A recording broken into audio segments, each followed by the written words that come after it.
Miaka 17. Almost miaka mingapi imepita mpaka sasa hivi? Miaka 5. Miaka 5 nyuma. Ndiyo. Tunazungumza miaka 5 nyuma, ndugu mtazamaji, ambacho anakisema bidada msema nani?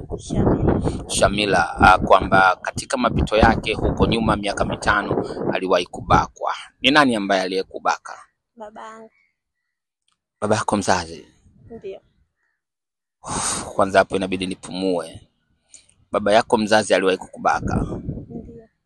Na wakati anakubaka ilikuwa tayari ulishajiingiza kwenye mahusiano? Hapana, nilikuwa bado. Ulikuwa bado? Ndiyo. Labda mtazamaji angependa kujua hii ilikuwaje mpaka ikapelekea hiyo hali. Kiufupi, ili mtazamaji aweze kuelewa ilikuwaje na kwa nini narudi miaka nyuma kadhaa. Kabla sijazaliwa. Ndiyo. Babangu na mamangu walikutana, wakaanzisha uhusiano, wakawa wapenzi. Baadaye babangu akawa ameondoka. Babangu alikuwa mtu wa Tanga, akawa ameenda Tabora kutafuta kwenye harakati tu za utafutaji wa maisha.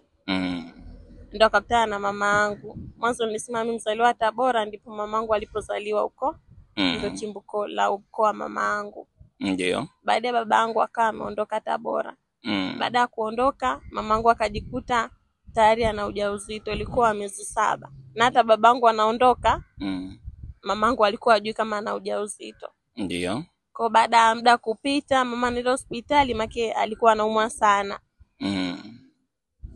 Ndo kupima kaambiwa ana ujauzito wa miezi 7. Okay.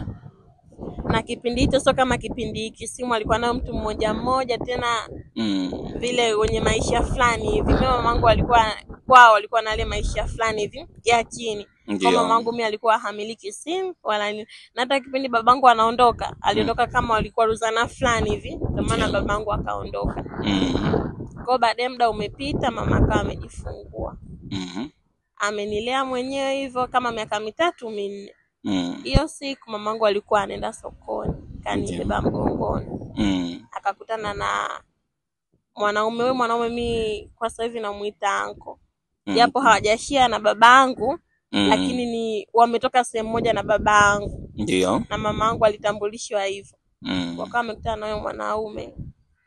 Mamangu tena alikuwa hajamuona, akamwambia Asha vipi za siku, maki alikuwa ni kama miaka 3 2 imepita hivi. Rafiki wa babako huyo? Ndiyo. Akaambia nzuri, akaambia Ayubu yupo wapi? Akaambia Ayubu yupo kuna sehemu moja panaitwa Kakola, kuna machimbo sana. Kwa watu wa bara wanapafahamu. Okay. Akaambia ipo Kakola, akaambia sawa, akaambia mtoto wetu, akaambia ndio mtoto wetu huyu. Ndio ikabidi akae sema, mama akawa amemuelezea ilivyokuwa. Akaambia usijali, mimi nenda Kakola kumfuata mshikaji, ajui kama ana damu yake huku.